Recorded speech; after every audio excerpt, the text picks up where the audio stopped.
한 걸음 한 걸음. 박사님 반갑습니다. 아이고 위클리.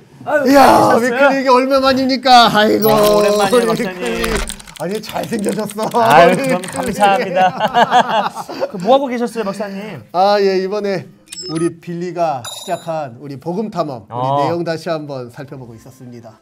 홀리는 제가 처음 시작했을 때 이것저것 탐험을 도와주고 했었는데 맞아. 빌리가 작년에 했었어도 제가 조금 더 기억났을 텐데 그렇죠. 1년이 지나다 보니까 이게 좀 가물가물하더라고요. 원래 애를 키울 때 또 첫째에 다르고 둘째에 다르고 그러지 맞습니다. 않습니까? 그래가지고 박사님께 한번 예. 우리 빌리 탐험하는 걸 어떻게 하면 좀 더 제가 도울 수 있을지 여쭤보려고 이렇게 찾아왔습니다. 역시 위클리 정말 훌륭한 아버지입니다. 감사합니다. 혹시 이번에 우리 아이들이 어떤 탐험했는지는 기억나시나요? 아마 첫 탐험이었으니까 하나님은 전능한 창조자예요. 맞아. 아이고 우리 위클리 목 쓸지 않았군요. 죽지 않았군요. 우리 하나님께서는 전능한 창조자시라는 이 한 가지 주제를 가지고 우리 빌리가 두 가지 키워드를 찾아가면서 이번 탐험을 진행했습니다. 첫 번째 키워드 뭐였을까요? 하나님은 온 세상을 창조하신 창조자예요. 맞나요? 예, 맞습니다. 하나님께서는 온 세상을 창조하신 창조자세요. 예, 역시. 맞습니다. 근데 제가 네. 이거를 이제 듣다 보니까 예전부터 궁금했던 게 하나 있었어요. 네. 왜 성경을 보면은 뭐 여러 가지 이야기가 있는데 특별히 창세기 1장 1절 그리고 1장과 2장에 네. 천지 창조에 대한 이야기가 나오잖아요. 그렇죠. 그 이유가 뭘까요? 네. 이게 아주 우리 기독교 신앙에서는 가장 기본이자 아주 중요한 주제 중에 하나인데 하나님께서 세상을 창조하셨다. 하나님을 통해서 모든 것이 존재하고 하나님으로부터 모든 것이 시작되었다. 이제 이거는 아주 우리 기독교 신앙의 아주 중요한 주제죠. 그리고 우리 빌리가 탐험을 시작하면서 하나님께서 창조하신 세상이 어떤 세상이었는지 이제 앞으로 더욱 살펴보게 될 겁니다. 그러니까 하나님께서 이 세상을 처음으로 시작하셨고 그걸 창조하셨다. 그렇죠. 기본이다. 그렇죠. 이게 근본이다. 그렇죠. 이게 굉장히 중요하다라는 사실이군요. 맞습니다. 하나님께서 이 세상을 창조하시고 시작하셨다. 이게 왜 중요하냐면 혹시 위클리 하나님께서 세상을 어떻게 창조하셨는지 잘 알고 계시죠? 당연하죠. 박사님.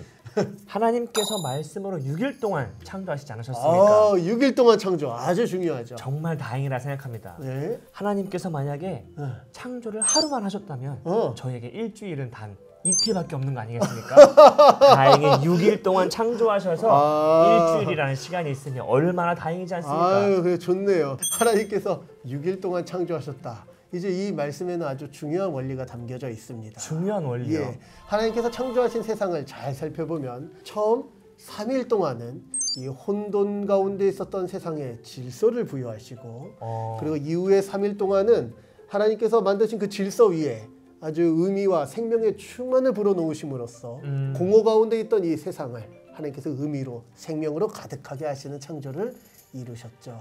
정리하자면 혼돈과 공허로 말미암아 흑암 가운데 있던 세상 가운데 하나님께서 빛을 비추시며 질서와 의미가 충만한 생명을 하나님께서 가득하게 하셨다. 이게 바로 하나님의 창조라고 말할 수 있습니다. 우리 세상 사람들이 이 세상에 대해서 이야기할 때 그런 말을 많이 하지 않습니까?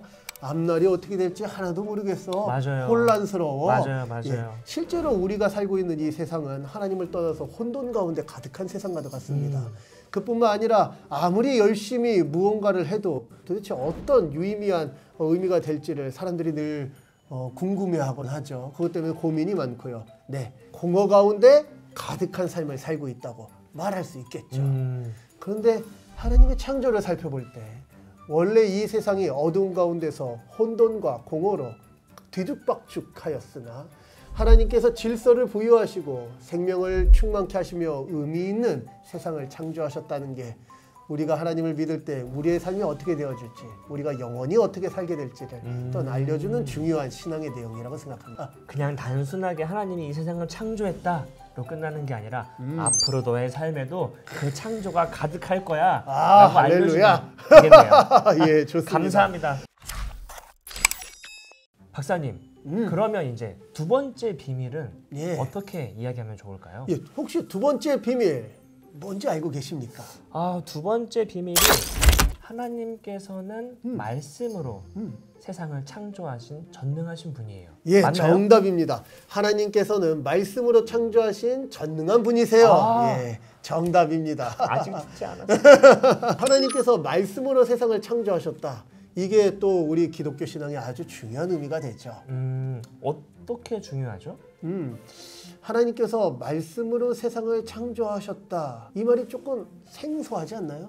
이 성경이 하나님께서 세상을 어떻게 창조하셨는가를 기록할 때 하나님께서 말씀하시니 그대로 되었더라 이렇게 얘기하는 것이 어떤 의미가 있을까요? 방금 말씀하신 그 비밀의 뜻대로 그냥 하나님께서 말씀하신 대로 창조되었다라는 거는 말했더니 뿅 하고 생겼다는 그런 전능한 걸 이야기함이 아닌가요? 맞습니다. 그 부분은 어떤 부분은 아주 맞습니다. 하나님께서는 너무나도 전능하셔서 말씀만 하셔도 그것이 그대로 이루어진다 하는 전능성을 담은 것도 맞고요.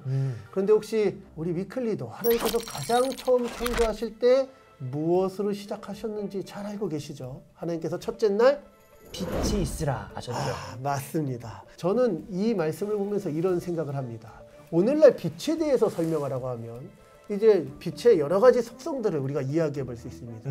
그렇죠. 가령 예를 들자면 환한 그렇죠. 빛이 있고, 예, 빛의 이 에너지에 대해서도요. 그리고 빛이 직진한다는 것이나 세상에서 발견할 수 있는 모든 물질 가운데 가장 빠른 속도를 가졌던 거나 내지는 그 속도가 일정하다. 그리고 어떤 순간에 이 빛은 입자이기도 하지만 파동으로서 발견되기도 한다. 등등 이 빛을 관찰하면 관찰되어지는 여러 가지 것들이 있습니다.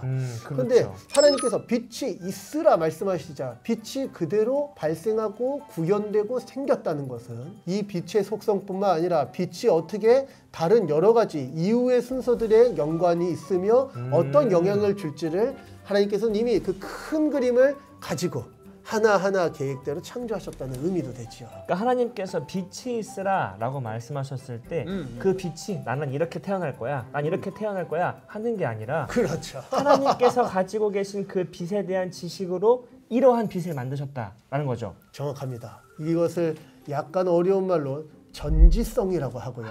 그래서 우리가 흔하게 하나님은 전지전능하셔 이렇게 말하는 게 바로 하나님께서 이 세상의 모든 원리와 이 세상이 온전하게 운행되는 모든 지혜를 가지시고 그대로 이루시는 분이시다 이런 고백과도 같은 겁니다.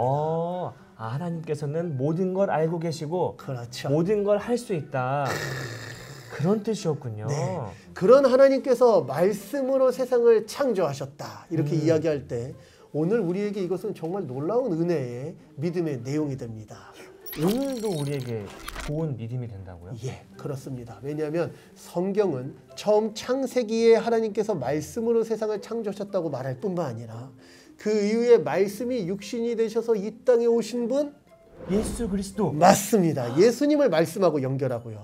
그리고 우리의 믿음이 어떻게 생긴다고 이야기하냐면 말씀을 들음으로 맞습니다. 그리스도의 말씀을 들음으로 믿음이 생긴다고 이야기하니 이 처음에 세상을 창조하신 하나님의 말씀의 운동력과 능력은 지금도 여전히 살아서 우리의 삶에 역사하며 우리를 새롭게 창조하시고 새로운 생명으로 인도하시는 하나님의 아주 놀라운 은혜로 역사되고 있습니다.